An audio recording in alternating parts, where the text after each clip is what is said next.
ஒன்று மட்டும் தெரிஞ்சுக்கணும் தான், என்ன என்ன வேணாலும் செய்யலாம், யார் வேணாலும் செய்யலாம், எப்படி வேணாலும் செய்யலாம்.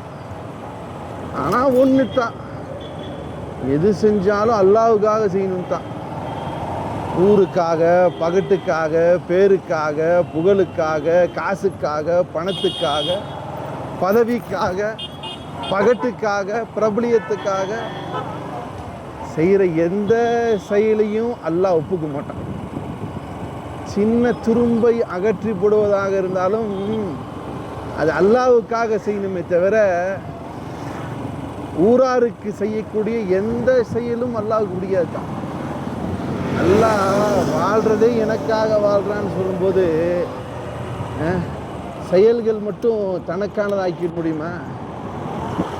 எந்த ஒரு செயலில், எந்த ஒரு இபாதத்தில், எந்த ஒரு நன்மையான காரியத்தில் அங்கே அல்லாஹ்வுக்காகங்கிற நிலை இல்லையோ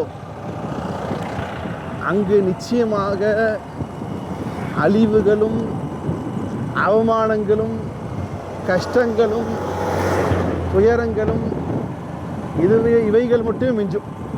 அல்லாஹ்வுக்காக வேண்டி சிறு துரும்பை அகற்றி போட்டாலும் இந்த உலகமும் மறுமையும் அவர்களுக்கு வெற்றி தரக்கூடியதாக இருக்குது. அதனால் எந்த செயல் செஞ்சாலும் அல்லாஹ்வுக்காக செய்யுங்க. அல்லாஹ் அல்லாததற்கு செய்யக்கூடிய செயல்களுக்கு பலன்கள் உலகத்தில் கிடைச்சிடும் தான், மறுமையில் சத்தியமாக கிடைக்காது.